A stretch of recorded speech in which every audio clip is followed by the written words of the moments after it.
6 दोस्त एक घने जंगल में गए, पर सिर्फ 4 वापस आए। सोचिए, जब रात के अंधेरे में जंगल अचानक बिल्कुल शांत हो जाए और टेंट के बाहर सैकड़ों नंगे पैरों के घूमने की आवाजें आने लगें, तो डर का मंजर कैसा होगा? बाप रे, वो तो सुन के ही रोंगटे खड़े हो जाते हैं। बिल्कुल।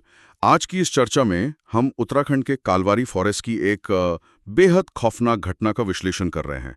हमारे पास एक सर्वाइवर का फर्स्ट हैंड अकाउंट है और हम इस साइकोलॉजिकल हॉरर को समझने की कोशिश करेंगे। हाँ, तो देखिए, इस कहानी की शुरुआत कहीं ना कहीं उनकी ओवर कॉन्फिडेंस से होती है। नवंबर 2024 में जब ये 6 दोस्त ट्रैकिंग पर गए, तो उन्होंने लोकल गाइड की वार्निंग को बिल्कुल इग्नोर कर दिया था ना? हाँ बिल्कुल। गाइड ने साफ कहा था कि 1960 के दशक में वहां से एक पूरा गांव गायब हो गया था, करीब 200 लोग। वेट, 200 लोग बिना किसी निशान के। बिना किसी निशान के। पर उन दोस्तों ने इस बात को हल्के में लिया और नतीजा ये हुआ कि पहली रात उन्हें टेंट के बाहर छोटे बच्चों जैसे नंगे पैरों के खून से भरे निशान मिले। ये तो वैसा ही है जैसे कोई स्विमिंग पूल में तैरना सीखकर खुद को समुंदर के तूफान के लिए तैयार समझ ले। सही एनालॉजी है, राइट? मतलब मॉडर्न टेक्नोलॉजी हमें नेचर के आगे वही नकली कॉन्फिडेंस देती है। पर एक बात बताएं, जब उनका जीपीएस और कॉम्पास फेल होने लगा तो उन्होंने तुरंत वापस आने के बजाय मैग्नेटिक इंटरफेरेंस का लॉजिक क्यों ढूंढा? क्योंकि दिमाग किसी भी अनजाने डर को प्रोसेस करने से बचना चाहता है। जब कॉम्पास घूमने लगता है तो दिमाग पैनिक रोकने के लिए एक डिफेंस मैकेनिज्म बनाता है। अच्छा, तो वो अपने आप को दिलासा दे रहे थे। एग्जैक्टली। वो एक रैशनल वजह ढूंढता है, चाहे वो मैग्नेटिक इंटरफेरेंस ही क्यों ना हो, ताकि एक आभास बना रहे कि सब कंट्रोल में है था। लेकिन अंदर खून का एक बड़ा पूल था और ऐसे स्क्रैच मार्क्स थे जैसे कोई बाहर निकलने के लिए तड़प रहा हो।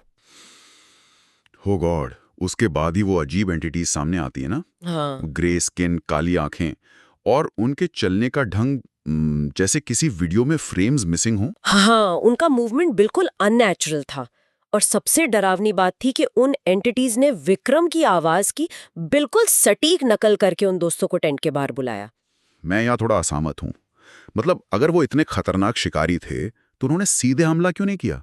आवाज की नकल करके ये साइकोलॉजिकल खेल खेलने का क्या मकसद था? देखिए, सीधे हमला करने में शिकार भाग सकता है या लड़ सकता है, लेकिन जब ऐसी कोई ताकत किसी दोस्त की आवाज का इस्तेमाल करती है तो वो डर के साथ साथ उम्मीद को भी एक हथियार बना लेती है। उम्मीद और डर दोनों एक साथ? बिल्कुल।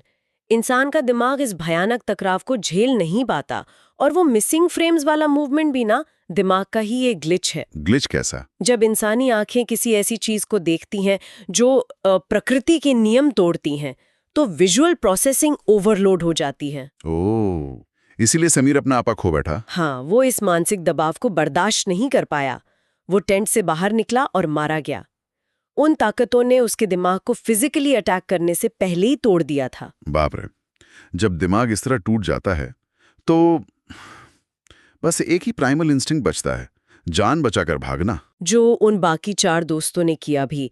वो भागते भागते उस 1907 वाले गांव के खंडर तक जा पहुंचे। वहां उन्हें एक ऑल्टर मिला था ना, एक वेदी जिसके चारों तरफ सैकड़ों इंसानी हड्डियां पड़ी थी। हाँ, और डर के मारे उन्होंने केरोसिन डालकर उस अल्टर को आग लगा दी। तो आग लगाने से क्या उनको बचने का रास्ता मिल गया? शायद वो अल्टर उस जंगल की ताकत का एक फोकल पॉइंट था।